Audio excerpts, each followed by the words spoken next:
News at 8। Supreme court से वक्फ संशोधन अधिनियम को लेकर सरकार को बड़ी राहत मिली है। कोर्ट ने उन याचिकाओं को खारिज कर दिया जिनमें वक्फ संपत्तियों के डिजिटल पंजीकरण के लिए दी गई 6 महीने की समय सीमा और बढ़ाने की मांग की गई थी। न्यायमूर्ति दीपांकर दत्ता और न्यायमूर्ति ऑगस्टीन जॉर्ज मसीह की पीठ ने साफ कहा कि याचिकाकर्ता इसके लिए सीधे वक्फ ट्रिब्यूनल में जा सकते हैं, क्योंकि ट्रिब्यूनल को पहले से ही समय सीमा बढ़ाने का अधिकार दिया गया है। कोर्ट ने यह भी स्पष्ट किया कि पोर्टल पर पंजीकरण में अगर किसी को वास्तविक तकनीकी दिक्कत आ रही है तो ट्रिब्यूनल से वो राहत मांग सकता है और जरूरत पड़ी तो बाद में सुप्रीम कोर्ट में भी आ सकता है। मौजूदा समय सीमा 6 दिसंबर तक है। इस फैसले के बाद वक्फ बोर्डों और संबंधित पक्षों को अब तय समय के अंदर उम्मीद पोर्टल पर अपनी संपत्तियों का पंजीकरण पूरा करना होगा। देश भर में डिजिटल अरेस्ट फ्रॉड के खिलाफ सुप्रीम कोर्ट ने आदेश दिया कि सीबीआई पूरे देश में हुए डिजिटल अरेस्ट फ्रॉड के मामलों की जांच करे। इन फ्रॉड में लोग दारोगा, कमिश्नर या सीबीआई, ईडी जैसी एजेंसियों के नाम पर डराए गए और उनसे लाखों करोड़ों रुपए ठग लिए गए। अदालत ने कहा कि सीबीआई को बैंकों की भूमिका की भी जांच करनी होगी और एजेंसी को इस काम के लिए पूरी फ्री हैंड दी गई है। अब ये जांच डिजिटल फ्रॉड के खिलाफ एक बड़ा संदेश दे सकती है और लोगों को सतर्क रहने की चेतावनी भी मिलेगी। Let's mic news at 8। इधर दिल्ली एनसीआर के बढ़ते प्रदूषण पर सुप्रीम कोर्ट के मुख्य न्यायाधीश जस्टिस सूर्यकांत ने कहा कि दिल्ली एनसीआर में वायु प्रदूषण को लेकर वे चुप नहीं बैठ सकते। अब इस मामले में सुप्रीम कोर्ट में रोजाना सुनवाई होगी। सीजेआई ने जोर देकर कहा कि प्रदूषण को सिर्फ मौसमी समस्या नहीं माना जा सकता और इसके समाधान मौजूद हैं।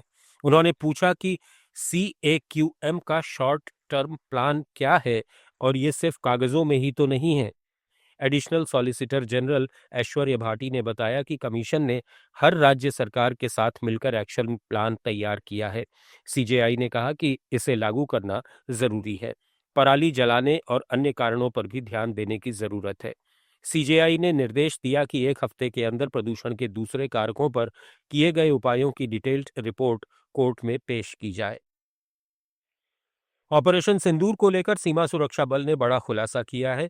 बीएसएफ कश्मीर फ्रंटियर के आईजी अशोक यादव ने बताया कि गुलाम जम्मू कश्मीर में आतंकी ठिकानों पर कार्रवाई के बावजूद एलओसी के पार अब भी 69 आतंकी लॉन्च पैड सक्रिय हैं। आईजी के मुताबिक करीब 120 आतंकी कश्मीर में घुसपैठ के लिए मौके की तलाश में बैठे हैं, लेकिन बीएसएफ उन्हें एलओसी पर ही ढेर करने में पूरी तरह सक्षम है। सर्दियों से पहले पाकिस्तान की तरफ से घुसपैठ की कोशिशें तेज होती हैं, लेकिन हर हरकत पर कड़ी नजर रखी जा रही है। उन्होंने बताया कि इस साल घुसपैठ के 4 प्रयास नाकाम किए गए और 8 आतंकी मारे गए। सेना, पुलिस और सीआरपीएफ के साथ 22 संयुक्त अभियानों में भारी मात्रा में हथियार और गोला बारूद बरामद किया गया। आईजी ने कहा कि ऑपरेशन सिंदूर अभी जारी है और शांति भंग करने की हर कोशिश का मुंहतोड़ जवाब दिया जाएगा। आंध्र प्रदेश के काकीनाडा जिले में टुनी सरकारी अस्पताल में बड़ी लापरवाही सामने आई है। ऑर्थोपेडिक सर्जरी के दौरान सर्जिकल प्लेट टूटकर मरीज के शरीर में रह गया और घाव सिल दिया गया।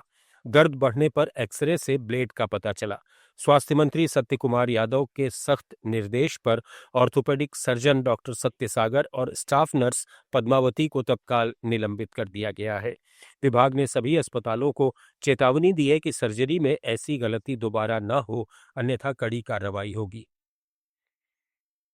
तेलंगाना के नागर कुर्नूल में 35 साल से कांग्रेस के वफादार नेता ओरसू बंगारैया ने सरपंच चुनाव लड़ने से रोकने के लिए पार्टी नेताओं के दबाव का आरोप लगाते हुए विधायक कार्यालय के बाहर कीटनाशक पी लिया।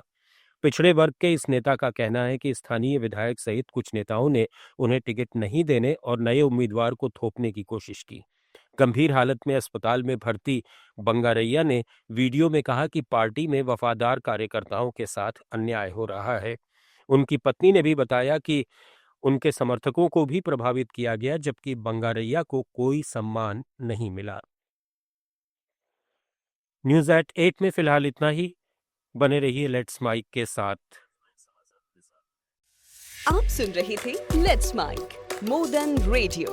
फॉलो कीजिए हमें हमारे सोशल मीडिया प्लेटफॉर्म्स पर।